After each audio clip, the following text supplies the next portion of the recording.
had service yesterday, and one of two. This was kind of simple procedure. Sinus surgery.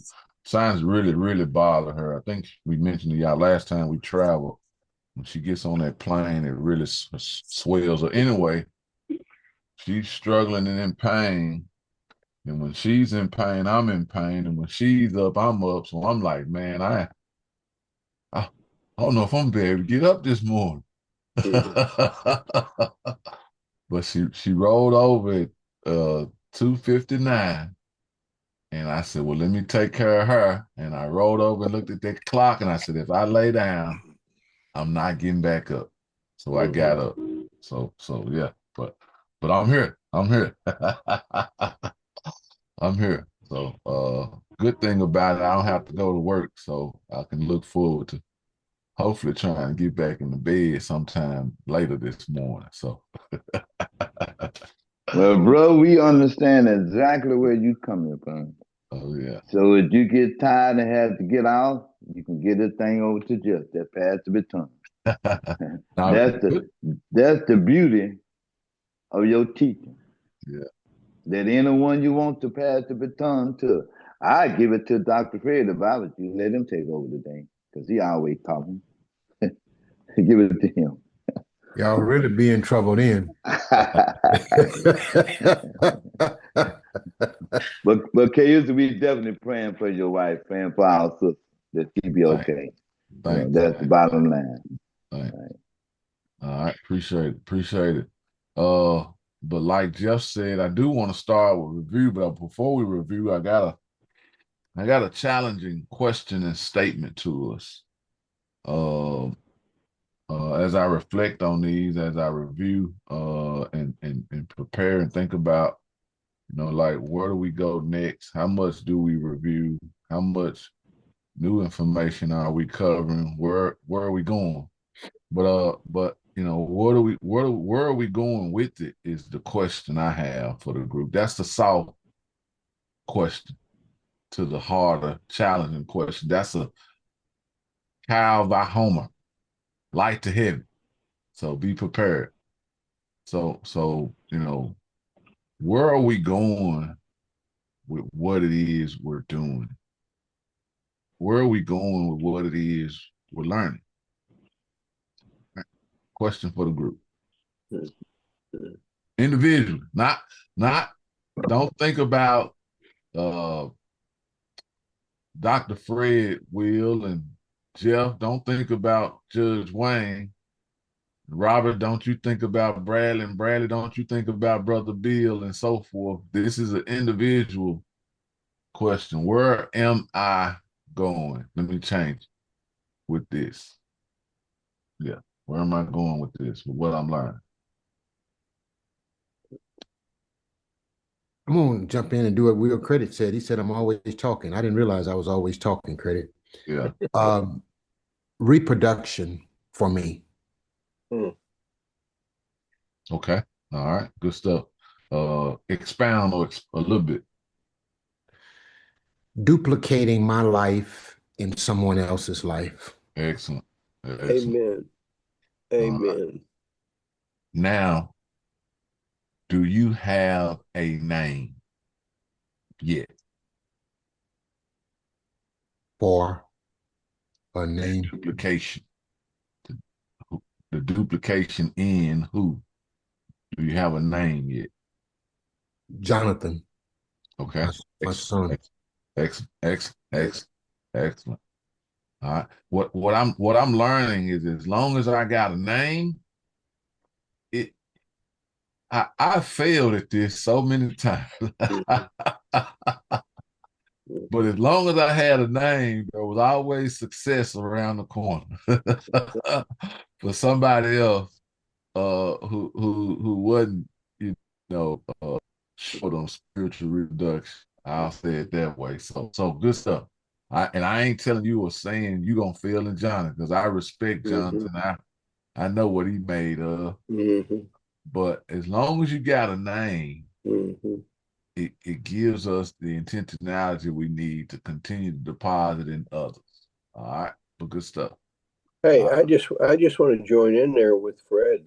That is a powerful subject. You don't so often you don't see that, and it's just an amazing thing to see it play out. Yeah.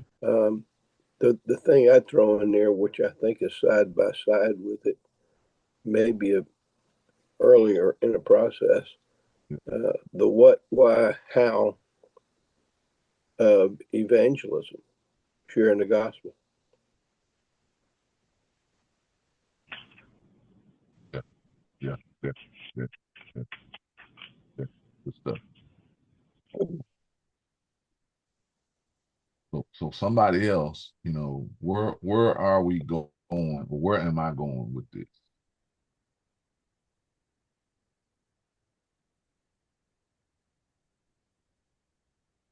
I would say for me, I've just now kind of, I mean, as a whole, at Teen Challenge, that's kind of what we do. We disciple these guys, but as a group, not really a one-on-one um, type deal. But I've started meeting with a couple of the guys that work with me here, and I got a really young guy that's just turned 18 that was planning on going back home. Um, After he completed 1 year, which will be in about 2 weeks. And he came to me after I got done preaching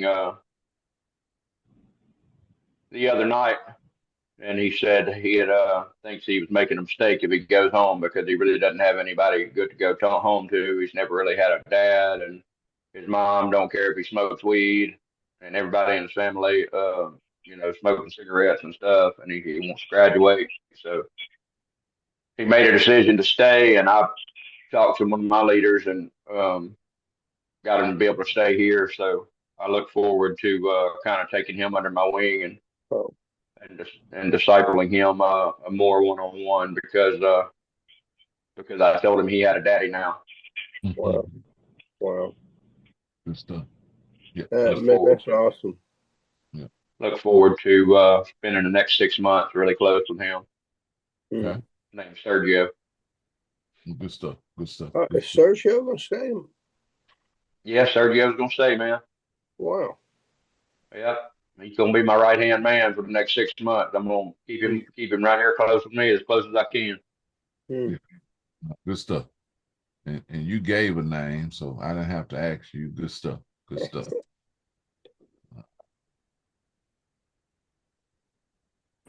I go Eastern Ace.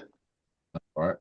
My name is this lady named John Credit. Okay. That's who I'm trying to disciple. Okay. And I had began with some other guys discipling, and man, they went further back into the world than ever, right? Disappointing, but I say, and then I began to realize I got to disciple this woman here named John Credit. And it is a challenge too, because that's like whatever I do wrong is magnified with this one, okay? And I'm trying to get them magnified to be seen when I do right. So in the past, I don't know, so many months here, I've been representing and becoming the living word because of what I've been listening to. And I was really I think going okay, but then I realized when we got to Haruta, right, I had to ask these right questions. Can everybody hear me? Yes. Yeah. And so, Yeah, we and got so I started asking questions, and then I started to wanted to represent God on earth. I wanted to be when people see me, that they will see Him. And And so we went on our class reunion, and my wife was with me. And when we got to the desk, the manager was a hell raiser, right? Telling me all about what I had checked in, the room that I had checked in, and I said, "No, ma'am, I didn't pay for that room. I checked in for one of the best rooms, right?" She said, "No." So she went back and she went back in the office and came back out with the paper, and sure enough, she had a name that said credit, but it was not my name.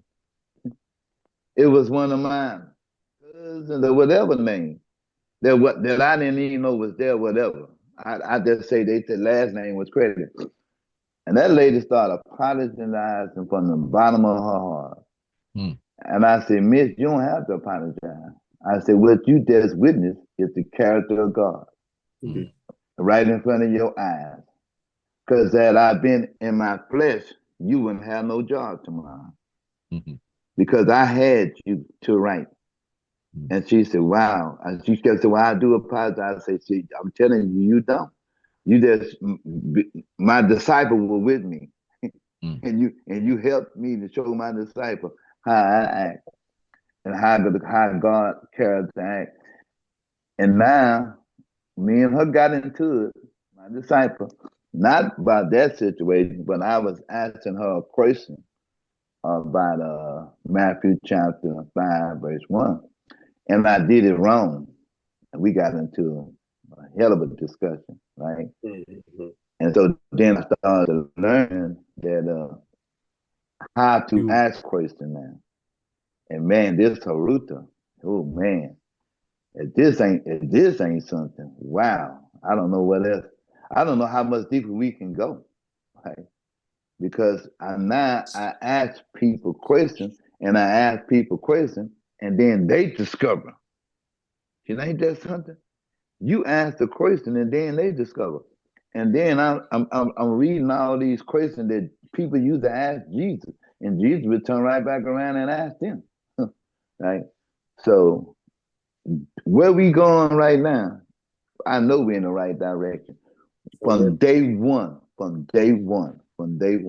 And I'm gonna tell you something, and I don't like to all the time blow your horn for you, but I listen to some tapes. And did you know you preach just as good as you teach? Did you realize that? I say when they used to start preaching, and you preach. And I mean, when you preach, I said, "God, dog, let him roll, let him roll, let him roll." Then somebody always come in and interrupt, right? But when you start preaching, boy, I hope you preach something today, if you don't mind. You know? But it's your preaching and your teaching is a blessing. And it has changed my life tremendously. I mean, if I would have never met a guy like Judge Wayne, and I ain't gonna even call all these guys' names, Fred Jones, and that's the love that I have for them all. So where I'm going is, I reckon you say my disciple, and ain't no doubt about it, is my wife. She's gonna be my first disciple. And also now I know how to ask good questions. I know the guiding question. Oh man, this teaching here, boy. I mean, do you have anything else in your thing that you gonna teach us this? Because I mean, you be hiding stuff, man. You know, and then all of a sudden you break it out. You know, I can't wait to see what you're gonna do next. So I'm here. Thank y'all. I'm sorry to take up so much time, but I love y'all. Okay. Hey, can I throw something in? Yeah, please do.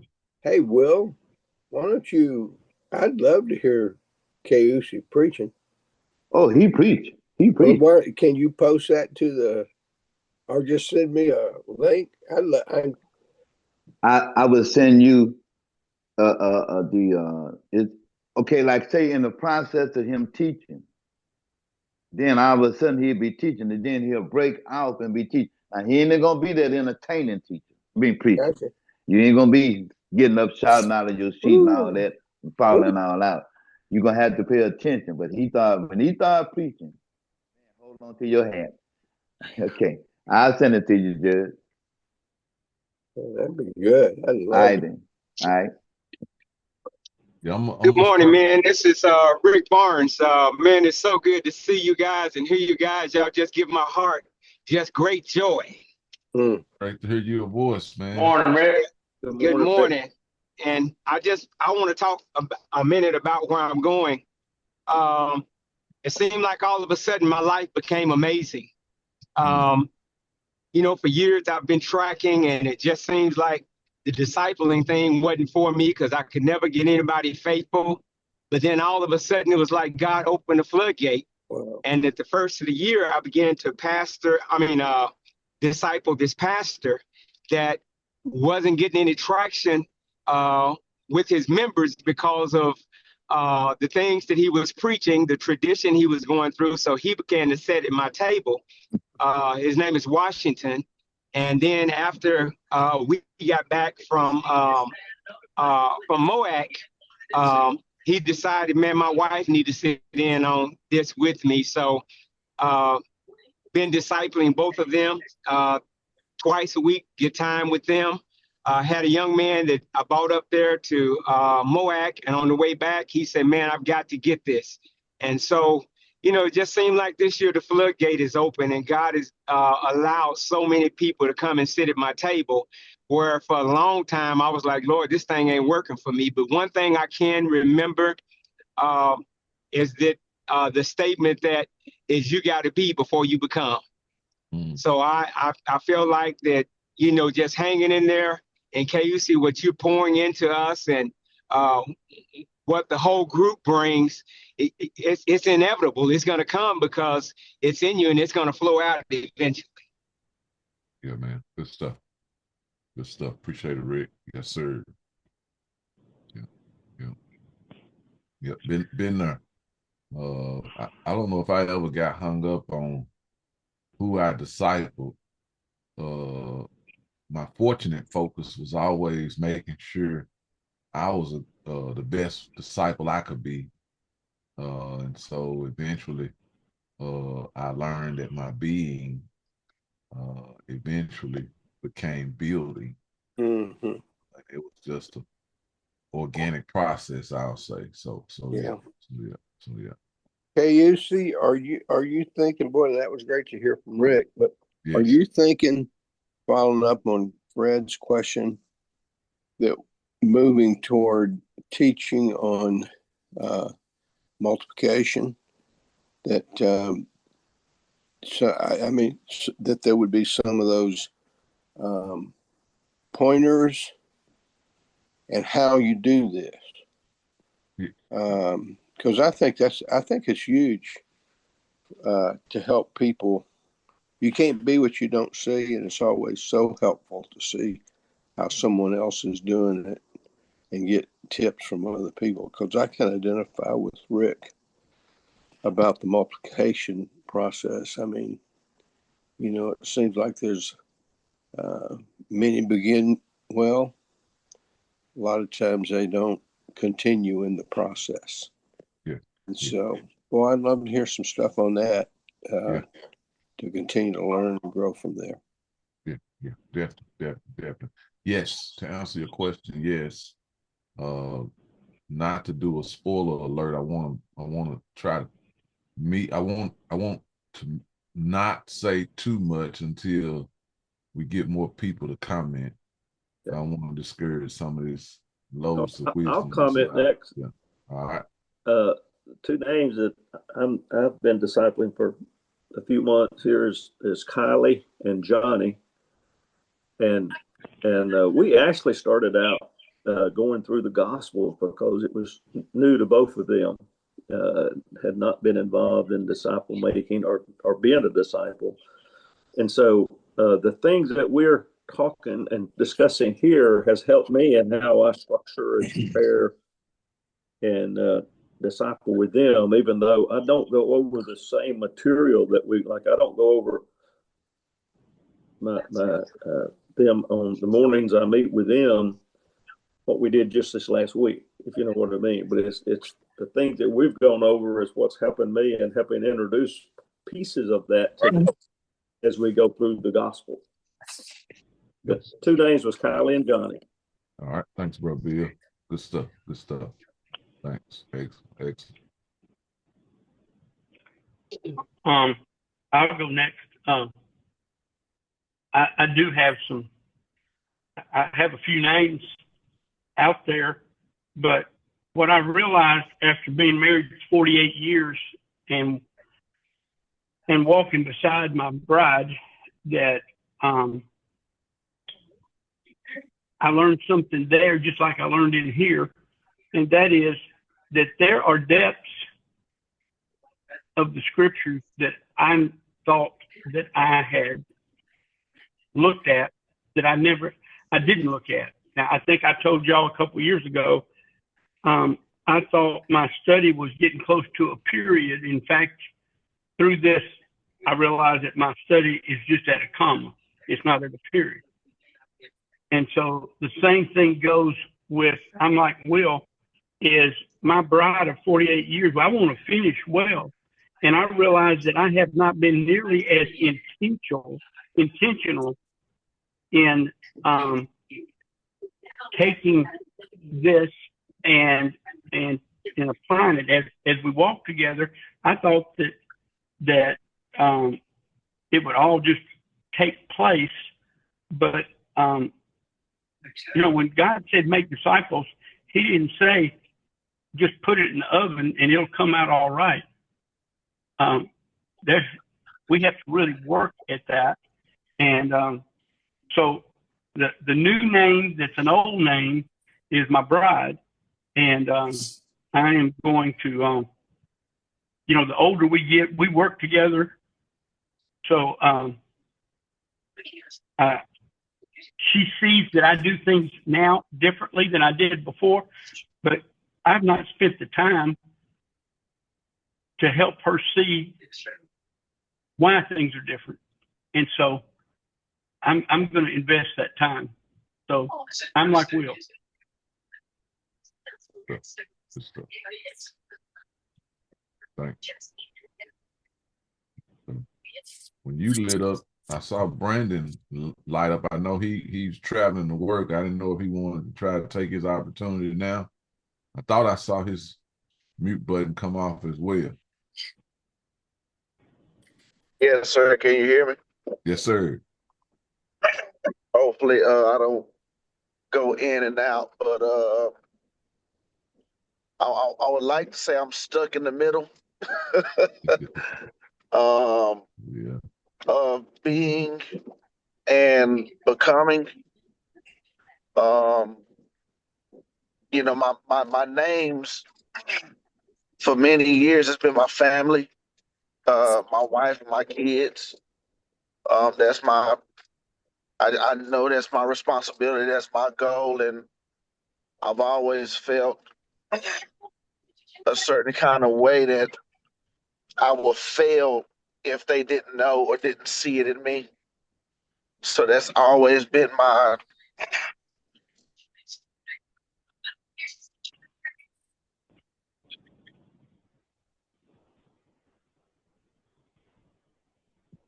He said he would go in and out.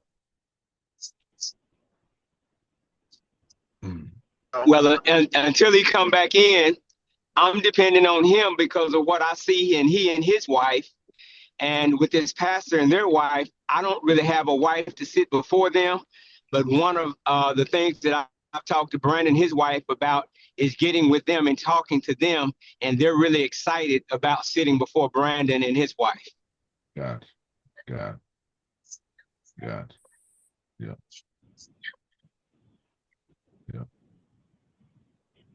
Well, I tell you what, it is so encouraging though for me to hear this from other people, to see what God's doing among us. hello. Yeah, go ahead, Brandon. I know you go ahead. Oh, y'all can hear me? Okay, cool. No, but I was saying, my names would be my family, my wife Tara, my kids, Brooklyn and Cam, my Isaiah, and then my nephew. He's here now. which I never thought that would happen, you know, but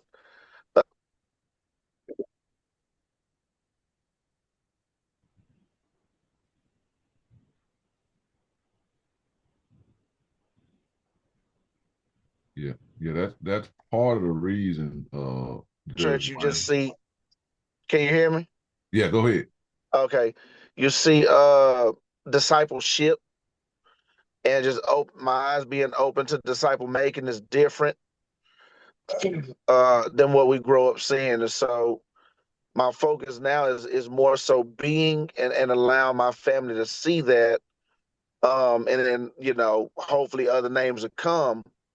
But right now I'm in a place of just being. I question all the time, am I pursuing? You know, I didn't never care about that. But am I pursuing, and what does it look like to pursue, and all of those things, and just trying to be in a place of humility, I guess, because you know I just need to be open for the Lord to do what He want to do. So I'm just trying to humble myself, man, and be more, and just allow the Lord to draw men unto me, and rather than me try to shortcut the process or even think I don't have many people that I thought I was discipling, and I went out there and tried to be for them. But in my own life, was I being discipled? You know, and so that's where I am. I'm kind of in the middle. I don't want to get too complacent and uh, stay in a place of being. So I am aware of that. But you know, I know you sent me a study, and it was talking. You know, one of the studies. I mean, things I got out of it was, Brandon, I need to focus on being more than anything. And so I'm so thankful to the Lord where He had me at, the men that He had me around, especially this group, because I see that it's a group that can I can I can plug into and draw from. So, but that's where I am. Good stuff. Good stuff.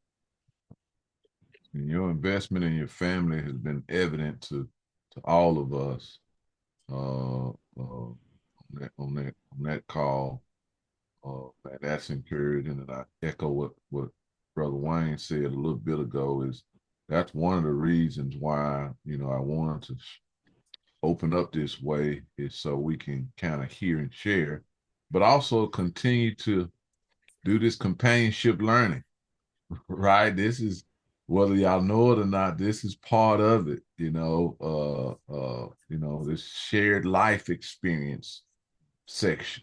And we got to talk about these things. So yeah. So all right, let me stop and open it back up. Anybody else? Yeah, I got my list is growing, so I need to go ahead and read off some of what I've documented, because I want to stick to the point here, because we talked about who, and I can list two people, Nick and John, who are actually taking the offering and pursuing me instead of pursuing them so much, and it becomes relevant on the question I learned yesterday. But I have walked through the last year and a half with you guys, answering the who, what, why, how. What is a disciple is something I took a while to solve in my own mind. Why do we disciple is a question that had to be answered before I could pursue it much. How, I'm still stuck on how, because I got some open-ended questions that even yesterday I'm meeting with some men, and I asked them this question, because we talked about friends, Wayne and Bill. You remember, that's part of that discussion yesterday. And I asked the question, do I find friends or do they find me? And then I realized, well, that's one of our discipling questions that I hadn't really resolved totally. Part of that became a quest on I've talked to some about having a board of directors or a circle of friends, that we all need to have people that are both like us, not like us. If you have everybody that's just like you, I don't think it's a good growth process. I need to get from learning to doing. Spend a lot of time on a quest for knowledge, but you got to do something with that knowledge sooner or later. And somebody mentioned earlier about, oh, Jeff said this, and I love the way Jeff put it, but I wrote down the more you know, the more you realize you don't know. That's something I had to grasp. Yeah. And then one of my key, where'd Dr. Fred go? Dr. Fred's helping me get from point A to point Z real quickly. But one of the things I want to delve into is questions.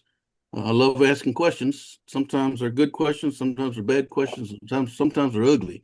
So I can just about make a Clint Eastwood movie over the good, the bad, and the ugly. But that's where I wanted to go with. I'm working on the how. I need to process some more of how do we make disciples. Good stuff. Good stuff. Good stuff. All right. Thanks, Rob. Excellent. Good morning, guys. I don't know if y'all picking me up. Yes, sir. Loud and clear. Good morning. Well, yeah, this is my first call, but yeah, I'm gonna try to chime in and answer the question because I like it. Where am I going with it? Yes, sir. Go ahead and introduce yourself to the group, and then good deal. Yeah. Quincy Lewis. I'm out of Central Louisiana, LeCount, Louisiana, small town outside of Alexandria, Louisiana. I'm not married, but I guess I met a few of you guys last week, but that's me, Quincy Lewis. Hey, let me tell you, he's from LeCount, and let me tell you, LeCount has the best cafe and pies, man, there is in the world. And I've always wanted to meet somebody from LeCount that wasn't just passing through. But they got the best what, Judge? They got the best. They have a ham sandwich. Lee's. It's Lee's, right? Lee's, yes, Lee's. They have a ham sandwich. And I ain't a big eater of ham sandwiches, but this is iconic. Okay, so that's one. And then the pies. Quincy knows about the pies. Oh my gosh. Okay. They're wonderful. They're pretty good. So I'll shut up. Okay. Thank you, Judge. Help me with that introduction. I'm not good at it, but I sure appreciate you, Judge. But yeah, where are we going with this? Well, being new, I really felt a strong attachment to the brothers while I was there. And it's something I don't want to let go because, you know, iron sharpens iron. I have a group of 16-year-olds I work with. I coach them in basketball, but I try to guide them in life as well. So I would say I try to disciple them because I don't try to just guide them without using the word. Being with you guys, like I kind of shared, I was around a lot of light. And I felt like, whoo, these brothers here are really, really into their word. You know, I study my word, but I really felt like, whoo, strong. I felt like I could learn, I could be discipled while I was there because I just being honest, I grew up in a Baptist church. My dad's a Baptist pastor of a church, and I'm cautious with my words, so I'm gonna say, for lack of better wording, I may have outgrown it because I go and I hear the same, and my learning had kind of stalled out. You know, I would go into the word myself, and as I went into the word, just trying to, kind of like you were when you were going through your time, I just dove in, and I haven't completed the scriptures. I'm down in Acts, and which was kind of funny as I was going through my word, my life kind of, as I was on last year, I lost my brother and my grandfather, both, Wyman Lewis, same name, 10 days apart. And I was going through the book of Job. And then as I'm in the book of Acts, I meet you brothers. And I would say, where am I going? I want to just, like this call, I want to just try to hang as tight as I can. You know, they say iron sharpens iron. And when I was in high school, I remember they would say this thing. They say, this is like my junior, senior year. Where you gonna be? And I share this with my kids now. Where are you gonna be in 10 years from now? And the answer was, you look around, where will I be? And they say, look at the people you hang with. That's who you'll be with. That's what you're going to be doing in 10 years. And throughout life, I've learned that if I hang with a bunch of cursors and people who speak negative conversation, you won't fit in with brothers like you. It's just, you won't have a word to speak. Your words will come out wrong. But when you're around good company, you grow into that company. And I don't want to be like the disciple Mark. Like I said, I'm in the book of Acts now, and I saw how Mark kind of strayed away. And that is one thing I think, being in a network of disciples, brothers that are about doing the Father's business, I think that's where I will go. And that's my hopes and my prayers is to go in the direction of the brothers I'm flocking with, because 50 years old, history's taught me that's true. You will be with the people, doing with the people you've been hanging with. That's what you'll be doing in 10 years. So if I can get stronger in the word, stronger in the walk, by being in a network of disciple brothers that's being discipled, brothers that's discipling, I can see it helping in my community, helping with the guys. I work with 16-year-olds. I try to give my talent. I'm a basketball coach. I did basketball, and trying to give back my talents without burying them. And mentor, disciple these young brothers in the process. If I can, like I say, avoid being like Mark. And that is a fear by joining a network or committing to a network of brothers. Even this first phone call, I wanted to get on here last week, and I said, if I start and I don't hang on, but if I never start, I never hang on. So that's what I wanted to share with you, brothers, and thank you for your time. Good stuff, Q. Thank you, Quincy. Yeah. Welcome. Yeah. Welcome. Yeah. One quick joke comment. Well, God knew what he was doing to get you to jump on today, because if you had jumped on last week, we would have confused you. Because you would have been looking for us.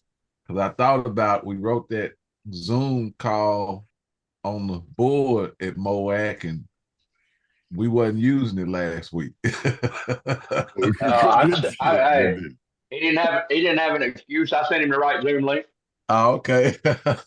Yeah, I got the right link. Okay. All right. I guess I did. Yeah. I think I did hear a little bit about you. What was the word for last week, if you want to remind me, Bradley? Ruta. Companionship study group. Yeah. He didn't tell you relational dialogue that leads to learning together. Yeah. Yeah, I got a little word from he gave me a little bit of it from last week. Yeah, no, but good stuff. Yes, sir. I want to comment again about your comment about Mark, where you kind of gave me your insight. You at the book of Acts, and you started your pathway through the Bible, so you hadn't got through the book of Acts and the rest of the books. However, I would recant the statement of not wanting to be a disciple like Mark, because in the end, Mark is a model. Okay. Mark did some stuff behind the scenes we don't even know. And one of the things that Mark, you saying that about Mark reminds me, Mark probably needed a different personality than Paul, right? That's probably all it was, because Mark did well with Barnabas. But watch this. Right. Mark was phenomenal with Peter. Mark, but if it wasn't for Mark's Mark being a disciple of Peter, we would not have one of the four Gospels.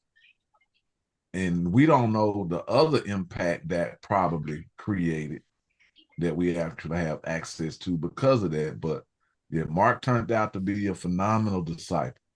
The book of Mark is what we would attest to his discipleship, it's as if he was with Jesus himself.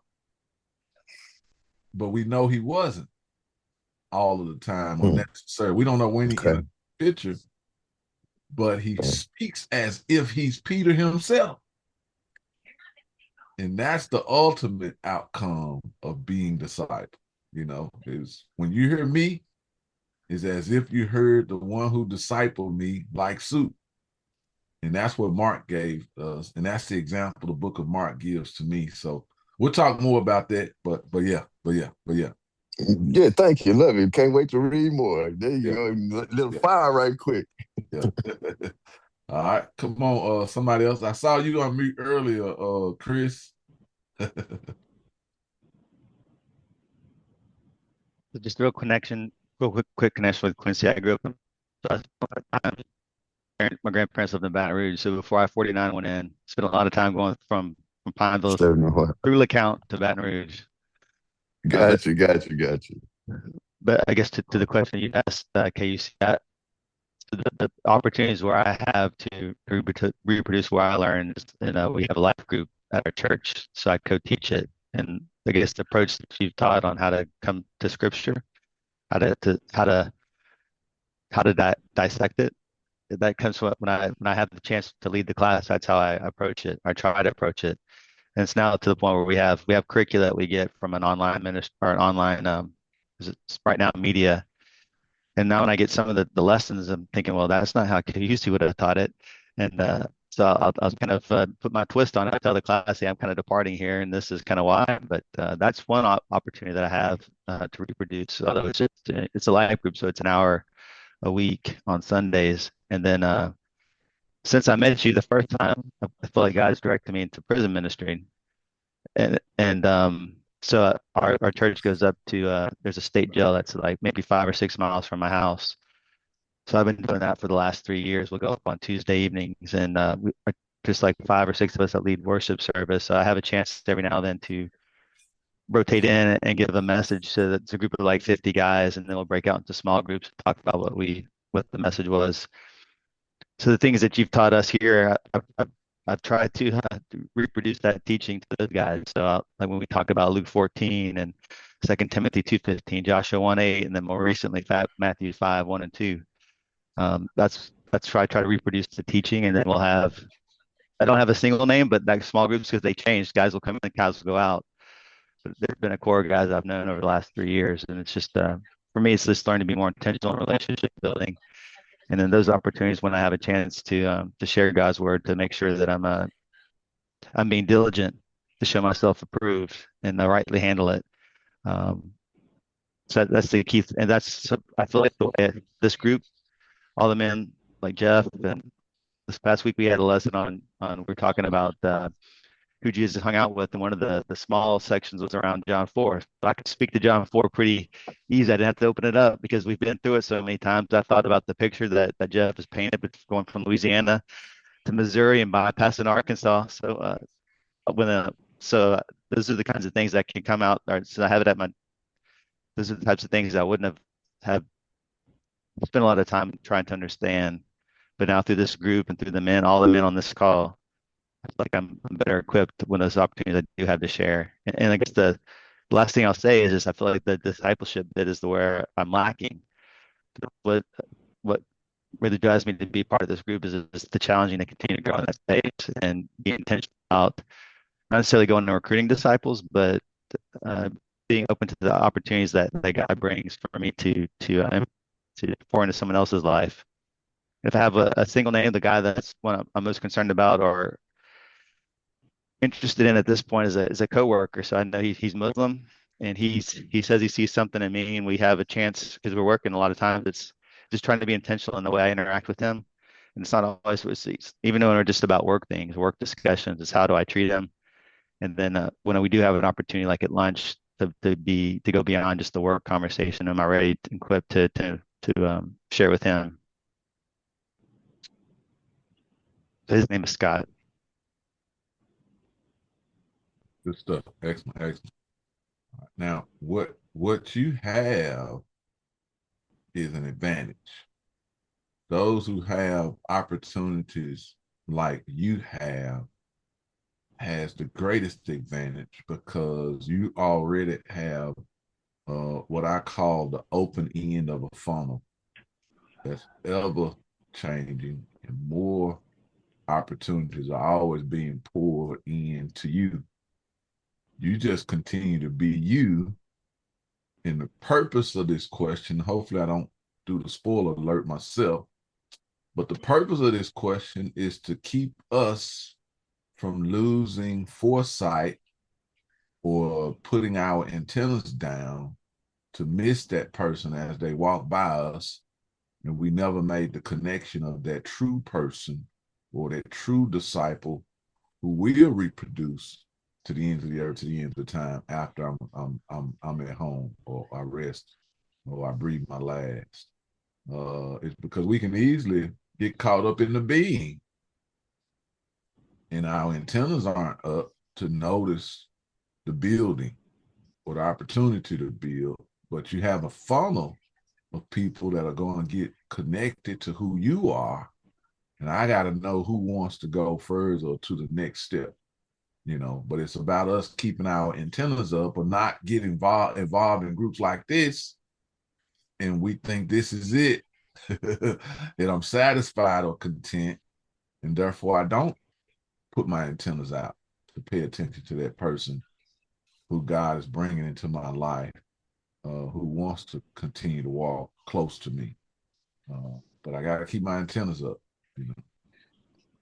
be approachable. So anybody else, if I didn't spoil it for you? Okay, you didn't spoil it on nothing. I don't know.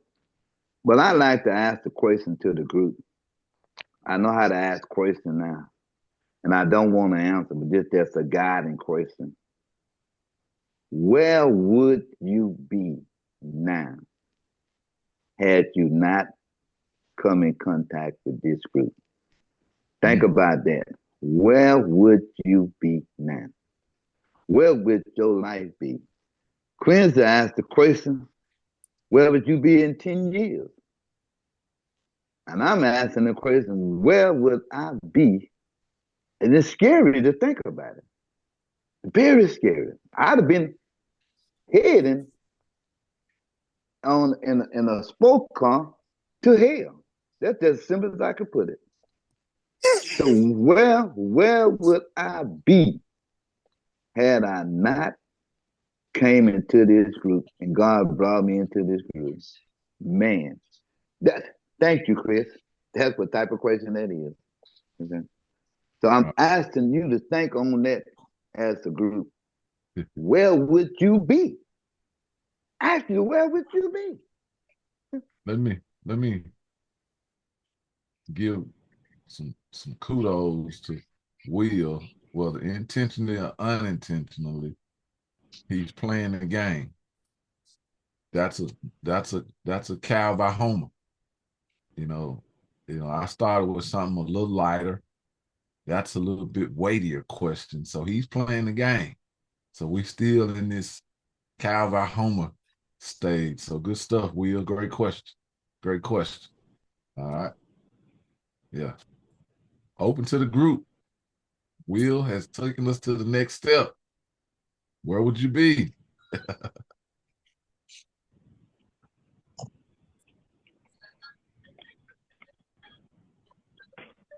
I told you where I would be. Yes. I would be in a Corvette heading to hell. Right? Red Corvette, playing Prince, heading my way to hell. And in church. Like Quincy say, in church. Not a deacon, but a usher, right? And I'd have been Satan. When I came into this group, Satan had to be very disappointed in me, right?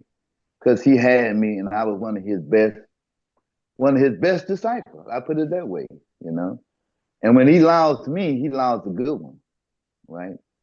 So I would be, if like we ask the question a lot of times, if you died tonight or today, we keep talking about the 10 years, but right now, if you die right now today, where would you spend eternity?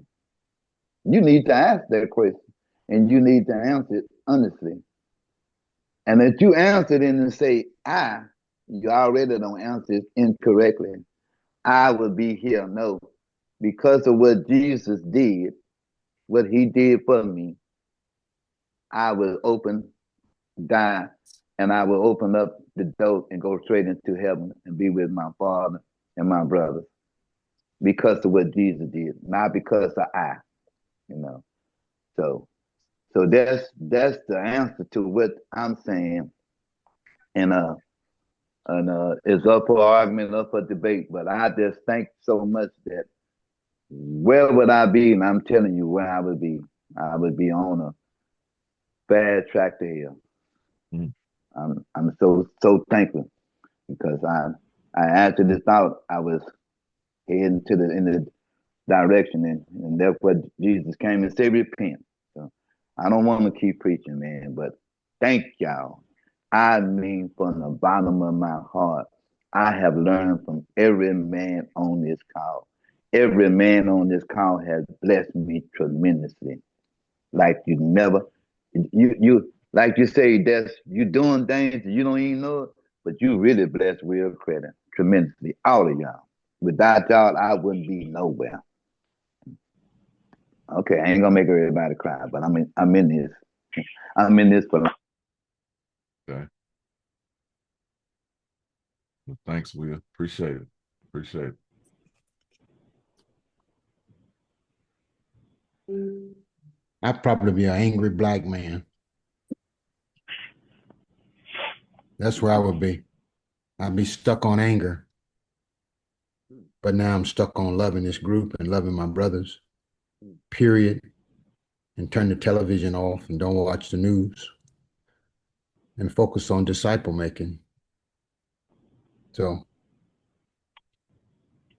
and I like where I'm at. I like it. It makes me smile. That's good stuff. That's good stuff. Both responses. Excellent. Be honest. I was living like the Nephilim.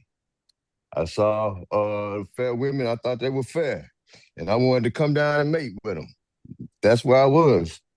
I just thought every woman I saw, pretty woman, I wanted to flirt, or I did that too much. So yeah, I wasn't living right in that way. So definitely, I felt when I read, started hearing about the angels wanted to come down. I said, God, dog, men act just like that on earth today.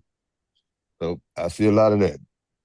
And I worry if I was there just being taught, listening to older people and the bad slang and the terminology, and you just get caught up and you realize, like, people, husband and wives, broken homes, people actually lose their life behind stuff like that. And you realize it ain't worth it.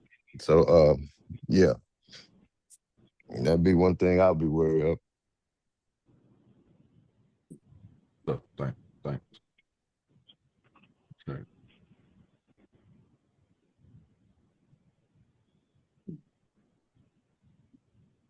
And sometimes the questions are to internalize responses. Because once again, the questions create what, gentlemen? What's the next step in our 4 components of Haruta? Challenges. So the question creates challenges, and a lot of those challenges start internally.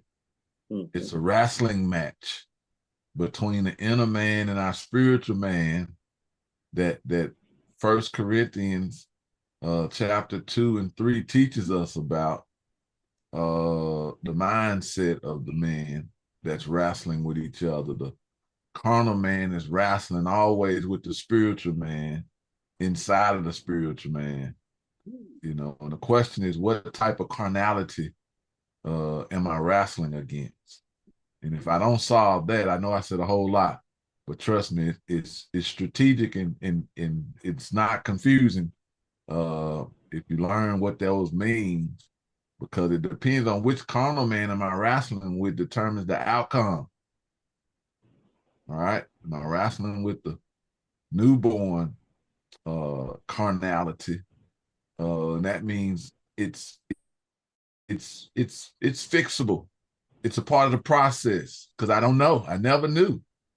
But if I'm wrestling with that second type of carnality, that means I'm stuck in normality, I think, is the right way, or I'm always nominal in thought. It means I'm always below or subnormal, thinking it's normal, and I never reach normal because I'm stuck. And that's the nominal mindset. So what type of wrestling do I do? So the questions create the challenges that produces the wrestling match is what we want to see. And that's where we can say growth opportunity happens, right? And then sharing it out loud in an atmosphere of trust, and then we kind of dissect it in dialogue or discuss, which sometimes produces varying opinions that creates the debates. But it's systematic. It ain't, I'm upset at you because you think differently. No, I'm in a position to hear you out. I'm able to sit and listen to my brother and hear their perspective and let them finish. And then when they finish, I'm able to share my insight. And then we produce number 4. What happens at number 4? Understanding together, building. Yeah. Yeah. Good stuff. Yeah, good stuff. So yeah.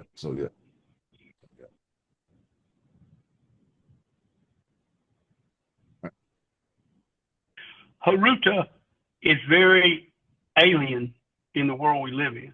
Yes.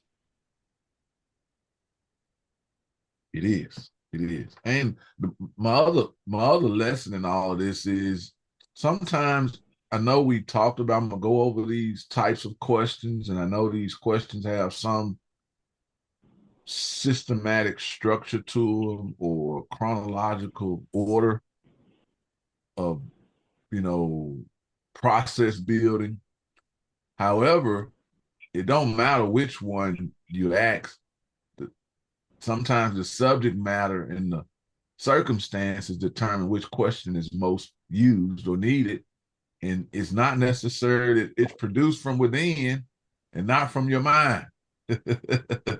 Meaning, next thing you know, you're asking it, and it's the most obvious one to ask, and you rationalize and realize which one you've asked.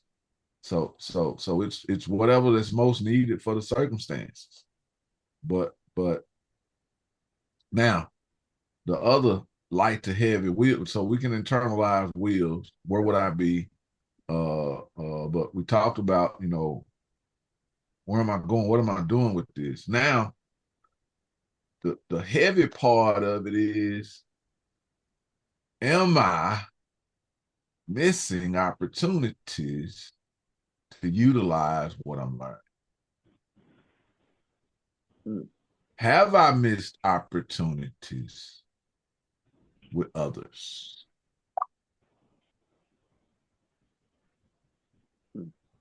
I can answer that from the standpoint of evangelism opportunities, because there's been times that I look back and I said, "Dadgum, that was a chance for me to really go deeper into sharing the gospel," and I was just solving whatever problem, whatever question, or whatever issue we were dealing with at the time.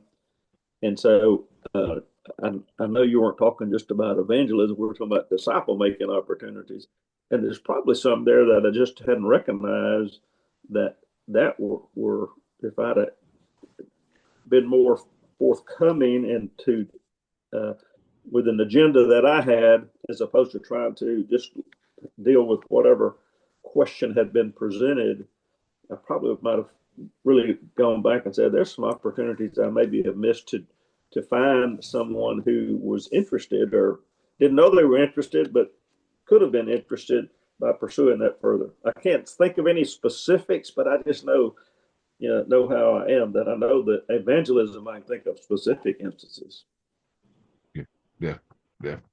And also, Brother Bill, I'm realizing my evangelism isn't a one chance encounter. It's me. I've learned this. I think Soup invited me to say, "Hey, man, I want you to." So years ago, man, maybe 9+. He said, "Man, what you doing for lunch tomorrow?" I don't think that got in plans. You free? So I think so. He said, "I want you to ride over here with me, man. We're gonna go see Ron." So I knew Ron. Ron was one of his key disciples, one of his earlier Timothys. Especially when I first got out, and it's like, man, he teaching on this stuff called T for T. Like, okay, cool. Long story short, we went and we kept going for the next 3 to 4 months. Same times, and what he did, he taught me a new evangelistic mindset. And I shifted from evangelism being a one chance, one time encounter to a strategic opportunity to build a new relationship over time to present the gospel. So that's what I'm learning, or what I've learned, even with disciple making. If I'm not intentional, I don't really know how to take one person from one place to another in my evangelistic efforts that are synopsis of my disciple making efforts, because I want the best goal for everybody. And if it's only them making a decision for Christ, I've actually cheated them out of the greatest opportunity God gave for that relationship, if it's for me. And when I say me, I'm representing us and on this group, who are disciple makers. Like if anybody builds a relationship with us, they have a greater opportunity in Christ than they could ever imagine. So, yeah. Hey, Uzi, in 2019, that's when this journey began for me. And it began by Soup asking me a question that caused me for about 6 months to try to dig into the question. Well, no, he made a statement that made me ask question. The statement was that he said, "Rick Barnes, you may be an exceptional pastor. You may have a passion for it. You may be successful at it, but God never called you to pastor. He called you to make disciples while pastoring." And it took a while to wrap my head around that, but I think it was around 2020 when we started getting on Zoom, and then got introduced to you guys in Louisiana and the different group, and just watching and learning. It just seemed like it all came together, and what used to be hard for me is easy now. Yeah, that's good stuff. Yeah, good stuff. Yeah. I've got to leave at 6:15 to start a job, but Charles Haddon Spurgeon said, "I tremble when I consider my life in light of my opportunities." And I can definitely get on par with that. I tremble at opportunities that I messed up and could have been a better example.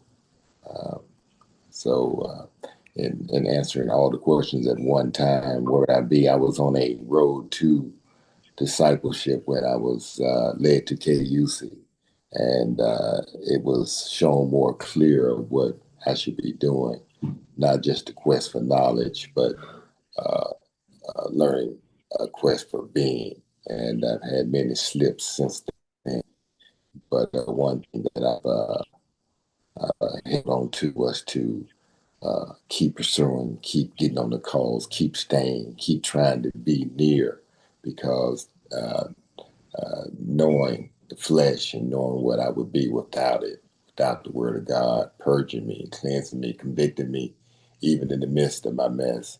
And I thank God for you guys. Good stuff. Good stuff. You answered the Awesome. question, Tim one. Man, that is good stuff. That's outstanding, man. Well, to build on what Wendell said, I thought I had pursued both the scriptures, life, and discipleship at a very deep level, is what I thought. And then, if y'all remember, after we joined this group, it wasn't long after that I lost my daughter in a house fire. Mm-hmm. And I realized that whatever depth I had, it was not enough. Yeah. I did not know a God that would sustain me in pain that I could not even talk about.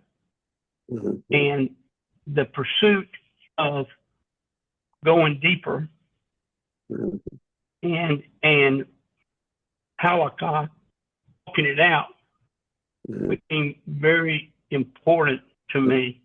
And I am still way short of being able to use what I know to help me with my walk.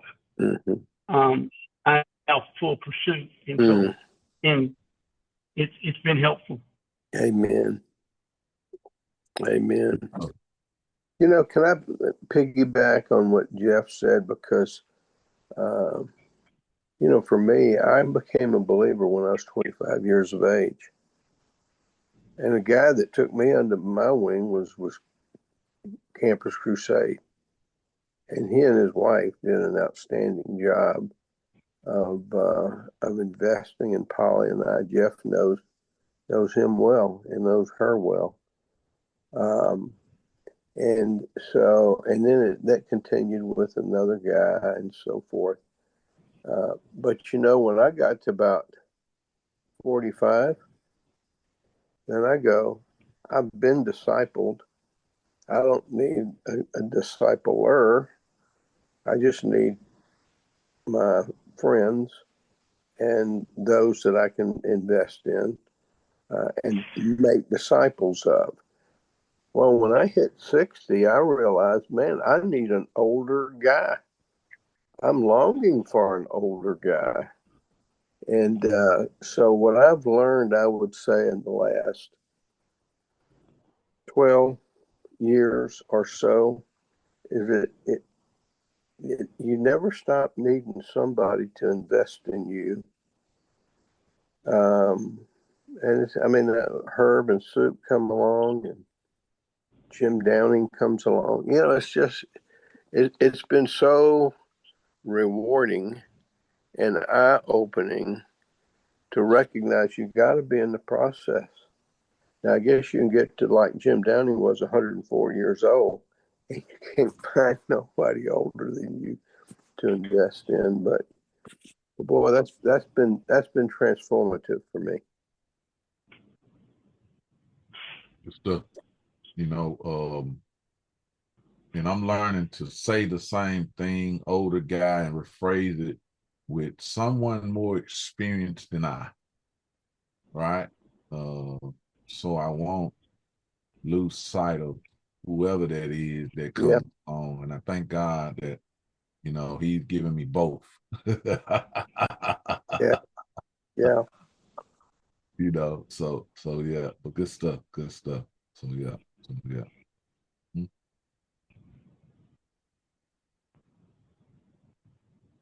All right. So let's dive in. Now, I know you got to leave. I want to comment on your request. I saw your group me request. The challenge with bringing both groups in is the gap in experience in the process, right? And it's fine. Also, the setting would be more accommodating if someone Wednesday wanted to sit in on Friday because of the makeup. Does that make sense? You know what I mean? And you see why I struggle on Wednesdays, because sometimes it takes 30 minutes to get started. An hour this morning. But this is part of the process. This is probably just as important or more important than any single teaching format we could actually cover information on, because this is the experiential part, the time and groups like this and the atmosphere gives us to really dialogue and think and internalize. So, you know what I mean? So you can leave in peace. All right. And I'll be listening to the recording. Y'all do another, Casey, you do another teaching on Wednesday as well? Yeah, Wendell invited me to teach one time a year and a half ago or more. All right, one time.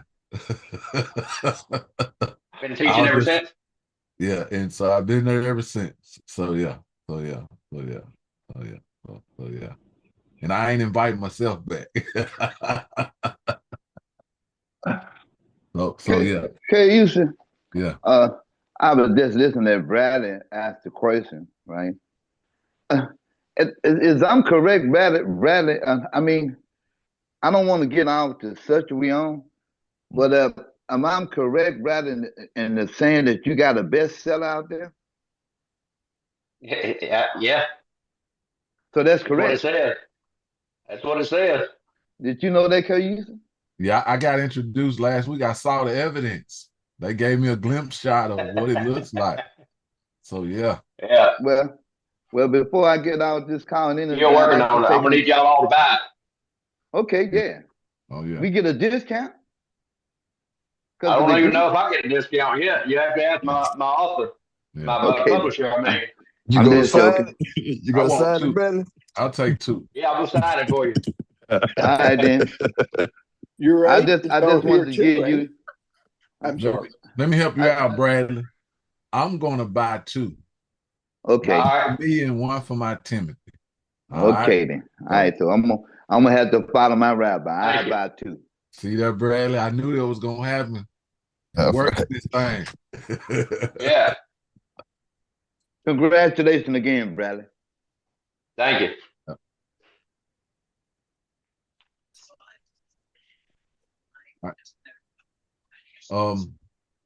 But the goal of the conversation was really to cause us not to lose sight of God's goal for each of us.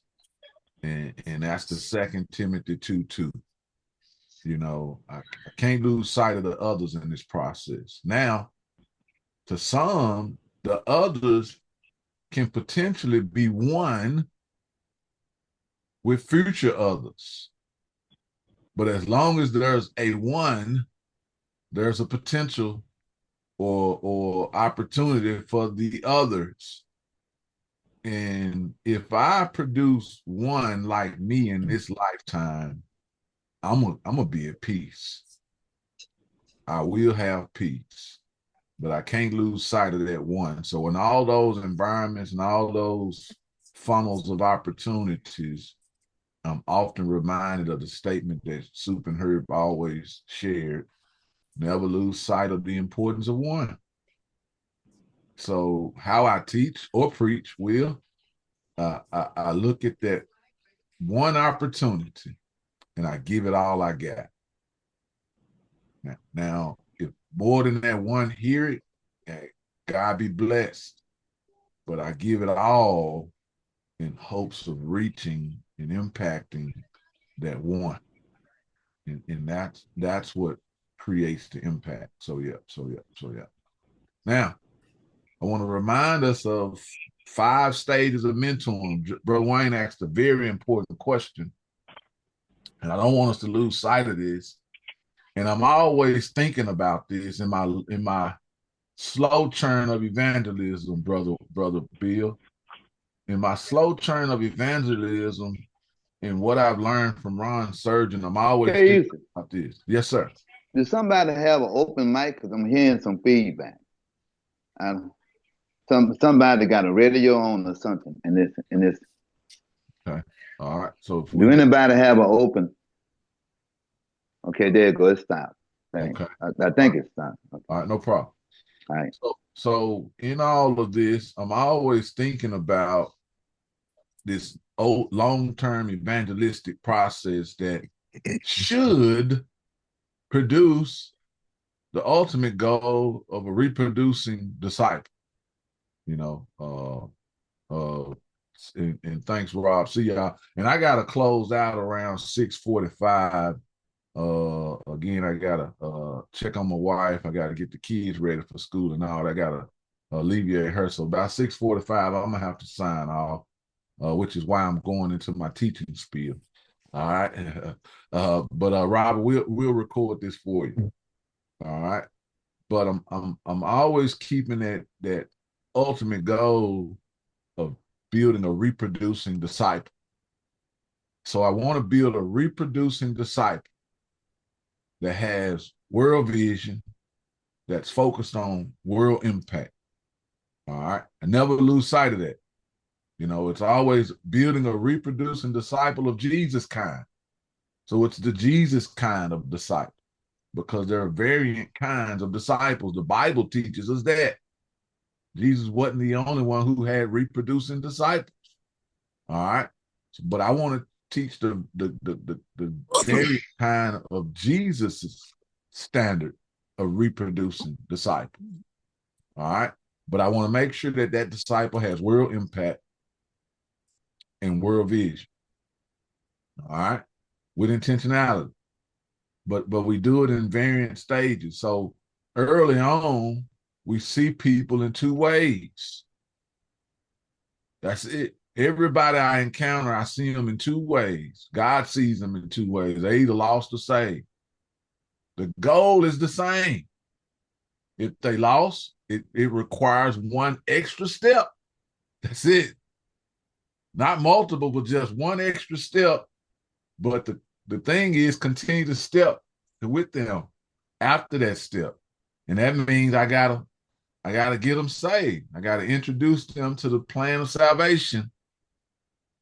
But I may not do that in one group, in one setting with them. I want to be intentional to show them the love of Christ. So I have to determine whether or not that person is a person of peace. Luke taught us this. If it's a person of peace, I begin to figure out how to set up multiple encounters through benevolent acts. It may be meals. It may be just showing love, as well as I'm introducing who I am. So I get a chance to share my testimony, but I'm not so eager to say I'm giving them the plan of salvation today, because guess what? God has to prepare the soil. He got to prepare the field so I can plant seeds on fertile ground. The reason our evangelism hasn't worked is because we throw so many seeds on hard soil. Sound like scripture to me. And maybe a little preaching will.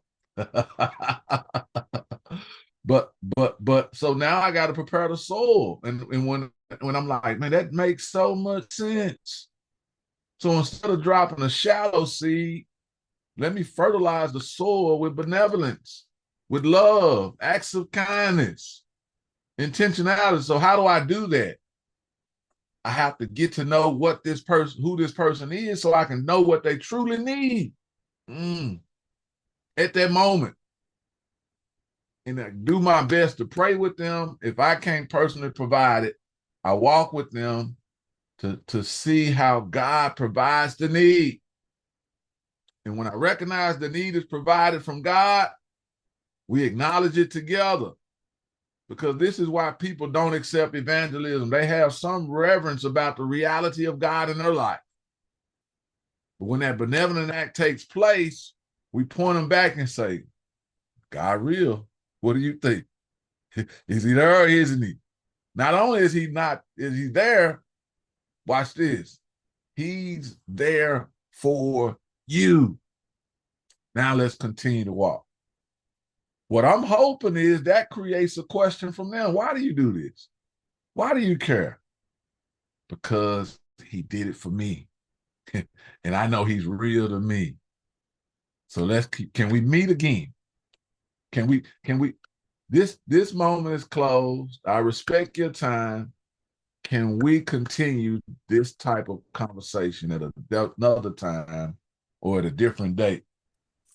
Now, if they close it off, hey, I try. But if they continue, what God confirms is he's giving me a person of peace. He's giving me a person of peace. So he says, watch what he says, remain in his house. Not the physical house, but the mental house of relationship.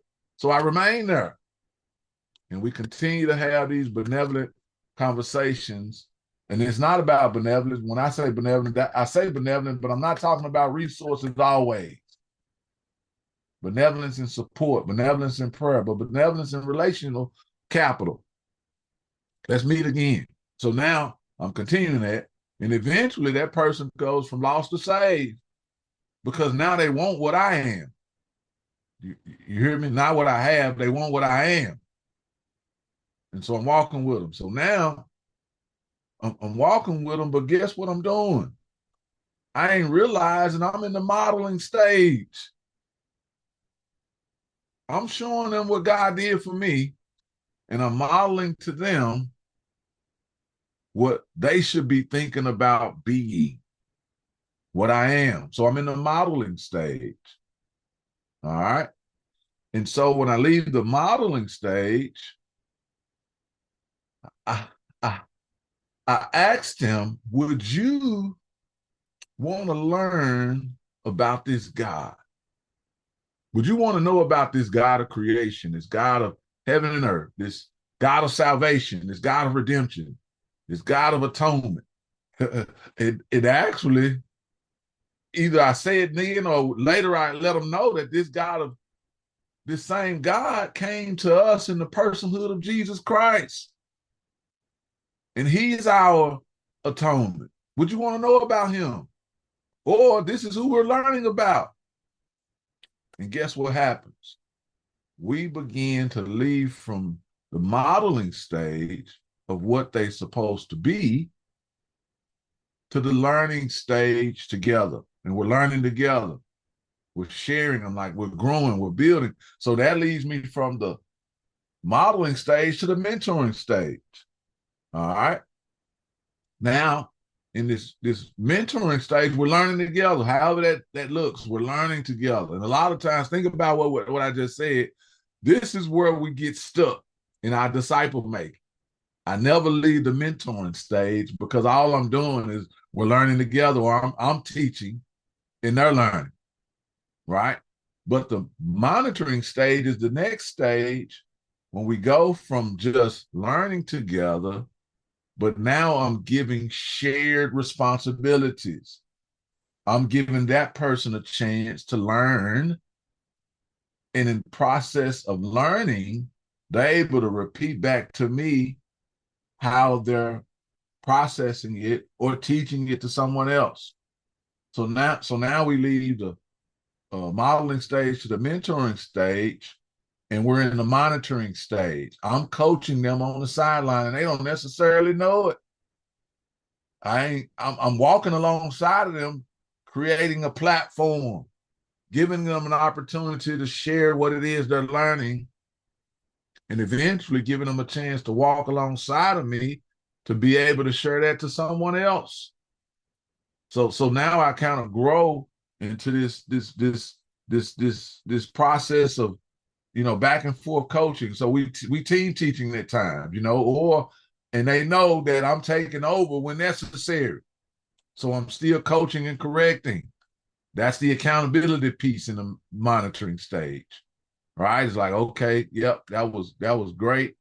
I hear how that sounds. Hey, let's think through it this way. And so that's where the question comes in there too.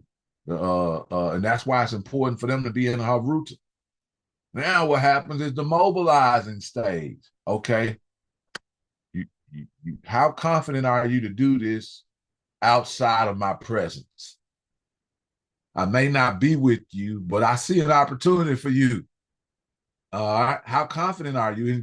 And so now we help build the confidence, but the mobilizing stage is them setting up a platform when I'm not present, but they're teaching or checking back in because now they're doing the same thing that was done with them with somebody else. So now they're actually living out the modeling stages and the mobilizing stage. Does that make sense? So now the person that I'm walking with has went through 4 stages, 3 of the stage, they're in 3 stages, they're in the 4th stage, but when they get to the 4th stage, they start from the beginning in the modeling stage. All right. And now they're modeling with someone else. And now I'm coaching in the background. They may pick up the phone, call me or whatever, but I'm not present. On occasions, we get together, all 3 of us or whatever, but now they walk that person from stages 1, 2 to 3. And when they walk that person from stages 1, 2, and 3, we can celebrate because now we're in the multiplication stage. The person that you went through stage 1 through 4 with now has taken somebody else through 1 through 3, and we all reach multiplication.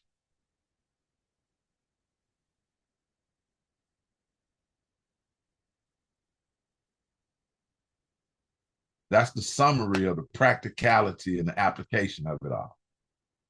Comments, questions, and thoughts? I like to comment first. Yes, sir. Judge Wayne, you asked me to show you a record or send you a preaching episode of KUC Donna, where Reverend Donna Des preached to us. and I am an usher. So at this particular time, I would like to take up a collection. That's the way we do it in the church. Thank you, Pastor KUC, for your sermon. So he just got through preaching to us. So I'm passing the collection plate around if I'm in a church. Did you get that, Mr. Wayne? Mr. Wayne, are you there? Yeah. Judge Wayne, are you there? I'll be here. And I heard every word of KUC, and I heard everything you said. And I agree wholeheartedly with both. He's preaching. He got to, I don't, did you entitle that sermon, Pastor? Or you just went, I don't know. I'll be missing this title because I'm going to take up the collection plate right now. Okay. I'm out of here. Yeah. Go ahead. You know, what you going to talk? Go ahead. No, that's my fault. I shy away from titling things to after, so that's one of my biggest faults. I don't always have titles until later. They come later. Yeah. Okay, let's see. I'm looking at listening to these stages, and early on, some years ago, that was one of the teachings, and I hadn't heard it in a long time. But hearing you walk through it again, and now to have been there to experience it, man, it's in living color now. Yeah.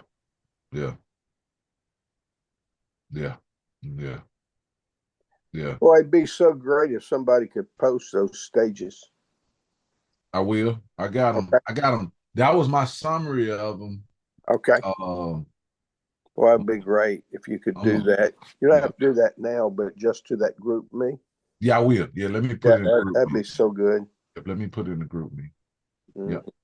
But I don't lose sight. Now my other caveat or thought is we don't know how long one person stays in each stage, which is our human fault.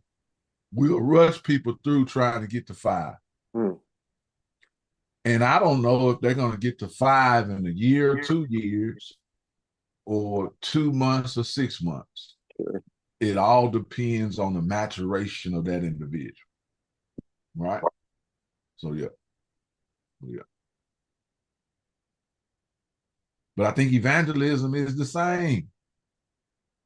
Let's walk people through a visual example of going from lost to saved to the point of creating that fertile ground where we can plant that seed and allow God we water it and allow God to give it the increase or make it grow. So yeah.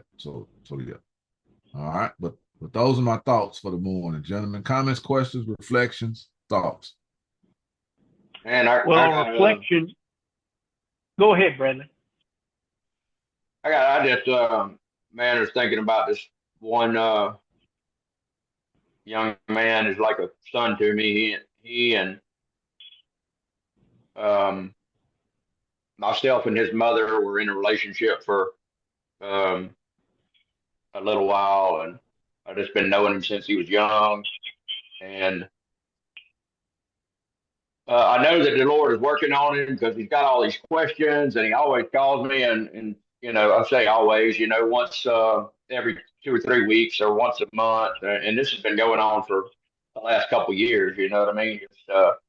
Just to know that he's got these questions, I feel like the Lord is drawing him, and but man, at the same time, it's so aggravating because he calls me and he asks me for advice, you know, and I just talk to him I just give him everything I got every time, you know what I mean? And then it's like he hangs up and he just doesn't pay attention to any of it. You know what I mean? And I don't know, man. It's like, well, why are you even asking me for advice if you're not going to take any of the advice I give you? Yeah. I turned a situation like that into a coaching moment, and I asked him, and I said, well, you've done this before. How did that work out for you last time? On the stage, on the scale of 1 to 10, where do you rate your success after these conversations? You know, and then I asked him, well, how did you get to an 8 if you were 8, or how did you get to a 3 if you were 3? You know, and the next question I asked him is, well, what are you gonna do different? And now they speaking to themselves. So now it's coming out of their mouth instead of mine. So the probably the first part of it is it came out of my mouth. I want it to come out of their mouth now. And then let's come back tomorrow or next week after you figure this out. So yeah. But yeah. Another one of his main deals is he's got his everybody surrounding him is terrible examples of how to live life. You know, and that's not his fault. It's his family, and really nobody following Christ there. And and so, but that's the people he chooses. You know what I mean? I've been trying to get him to get out of some of the situations that he's in, but he just I think he feels like he's stuck because every time he tries to get away from those people, they try to make him feel like he's you know, they threaten him with different things and bad situation. Gotcha. Make him feel like he's turning his back on them. You know what I mean? And in reality, that's what he needs to do. Oh yeah.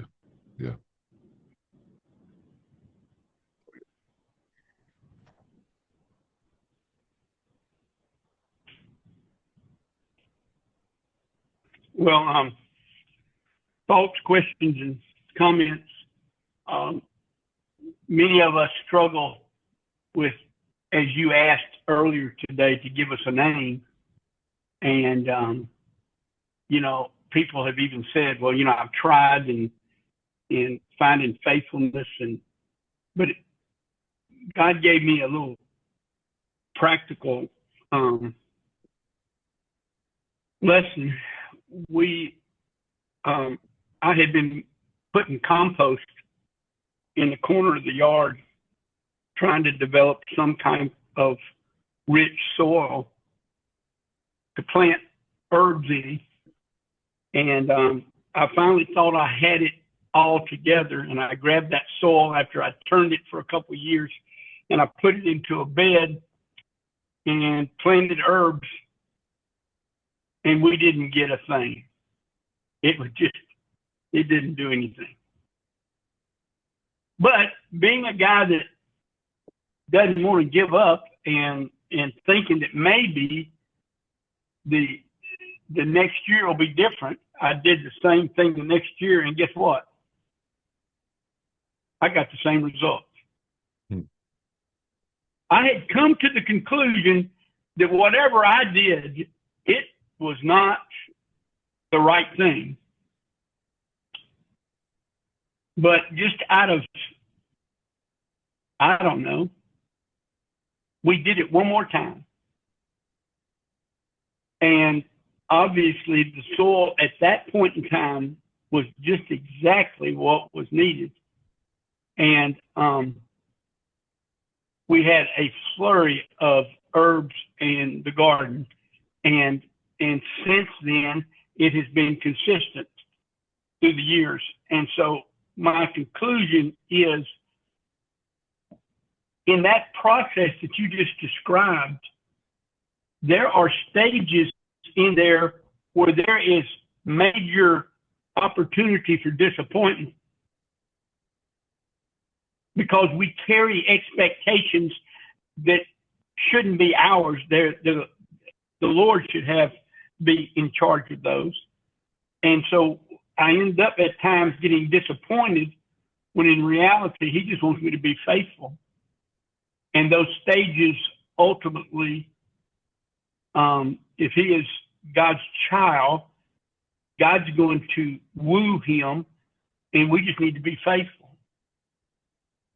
And those stages will work, but we're going to have to, when we don't see the fruit that we want, we shouldn't wash our hands so quickly. Yeah, that's right. That's right. Good stuff. It's good stuff. And feel free to continue. I gotta go. Gotta get these kids out of bed and get everybody situated and get Zena's bandages changed. But good time today, y'all. Appreciate y'all. Love y'all. I gotta sign off. Thanks. Appreciate you, Kay. All right. Thank you, Kay. All right, Kay. Jeff. Yes. One of the things that I found in this process is the tools that we've had the opportunity to use. You know, all of you guys, Kayusi, Soup, the whole group, and just learning. And, you know, I'm an old planter farmer and have gone through amending my soil. But one of the things that that I think that more than anything else is having the knowledge and the understanding and the tools to get that soil amended is so important. And what you waited on was like 3 seasons, and it took that long for the microbiotic particles and everything just to come together and work and amend that soil and get the acidity out of it and get the calcium in it. It just took time for all those things to work. But the fact that you said that you just kept with it and you just kept working the process, and after working the process, it came together. Good word, Rick. Good word. Well, I think that what we should all do, we talked about it today a couple times, and that is being versus doing. And what ends up happening is both of those have to work hand in hand. And when we're doing and we're not seeing the results, it is always great to ask the question, well, how's my being? How's my being doing? Because I am convinced that people were attracted to Jesus. Everywhere he went, he was fighting a crowd. And it wasn't just because he could perform miracles, but that he spoke of an alien word that the world did not understand. And they were hungry to hear it. And I just think that if we're following Jesus and truly following him and being the being, the doing's going to work out. And most of my problems, when I see that my doing is not doing, it's because my being ain't being. Now, I know that's not good grammar, Dr. Fred, but that's as you once said, if I can't drink drunk on my own wine, don't give it to anybody else.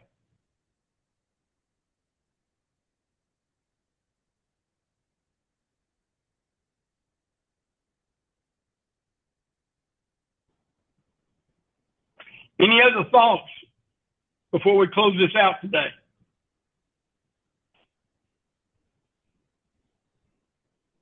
Yeah, I try to boil it down real simple, guys. Be what you want to see, give what you want to get, and live what you want to leave. Mm-hmm. Mm. Boy, that's good stuff. Yeah, Fred, put that down. Put that somewhere. Write that down. We need to have that. Hey, yeah, would he post that? You know, the thing that hits me, Jeff, it's kind of the flip side of what Fred just said, Dr. Fred just said, is you can't be what you don't see. It's, unless you have a model out there that you want to imitate and be like, it's essentially, I guess, impossible. Though you can read the scripture and look at Jesus and try to emulate what you see from the word, it's just so much more helpful to have somebody that you can look to and try to be like. So Well, I'm on this call this morning because that guy that's talking just finished talking there. I just sometimes wish I could just be more. I want to be like him, very balanced and seasoned and solid. And I love you for it, man, because literally, man, you just saved my life. Over eating a steak and a cigar and meeting up in Natchitoches someplace, I love you, man, and I thank you for loving me. Mm-hmm. Mm-hmm. Thank you, Fred. Go ahead. Go ahead, Rick. I say I want to voice the same sentiment because I remember when I first came in, I was timid, and the first thing I told Judge is that, man, I'm just not one that can remember scriptures. And I remember the encouragement. Not only remember the encouragement, I just watched Jeff, how he would move and how he would think, and that encouraged me. What happened? Brother Will came along, and can y'all still hear me? Yeah, we got you. Okay. Yes. Yeah, Brother Will came along, and he began to encourage me, Dr. Jones, and just the whole group. And it's amazing how God will bring a group of men together to help strengthen each other. And if there is one place I've gained a lot of strength, it's through this circle of men that God has blessed me to experience and to have a relationship with. And I love all you guys. Same, Rick. In Genesis, I forgot what verse it is, but in the book of Genesis, God said, let everything produce how? After its kind, right? Got that right? Yep. Right. So now you cannot produce a disciple if you're not a disciple. Everything produces after its kind. So we have to first become disciples. So like you talking about the planting, when you plant an apple tree, an apple seed, it ain't gonna produce no oranges, right? So the scripture is definitely everything I try to talk about. I try to have scripture to back me up, and when we talking about here, produce after its kind. That was what God said. So if you're not a disciple, you can't produce no disciple. So you have to first become a disciple. And we are being disciples. So after its kind. It's going to happen. That's my reflection, Jim. Oh, that's a good one. Well, I'm going to remember that one also. After his kind. Amen. You know, isn't it amazing that this group is what? The great grandchildren, I guess, of Herb and Soup. I know we've had different, but you know, they've been such an impact, and I guess it goes back to Herb and then to Soup, and then down to KUC and on down to us and below us. That's an amazing thing. I've heard a lot of people talk about Herb, but I've never heard anybody talk about who was beyond Herb. Was this something that Herb just got a hold to on his own and just kind of from Scripture and kind of modeled it out, or did somebody? I mean, who was his disciple maker? Okay, KUC's gone. I guess he would probably be the only one that can answer that. You know, I will say this: if you read Herb, he's going to give you some references about people that had impacted him. I don't think he really was a disciple from what I see. Some others may know differently, and Kay should know it a whole lot better than me. But I do note that he references a number of books that come up primarily out of the Navigators. Disciples Are Made, Not Born, The Lost Art of Disciple Making. So those were the principles that he kind of took. I don't know who the people were that invested in him directly. That's a great question.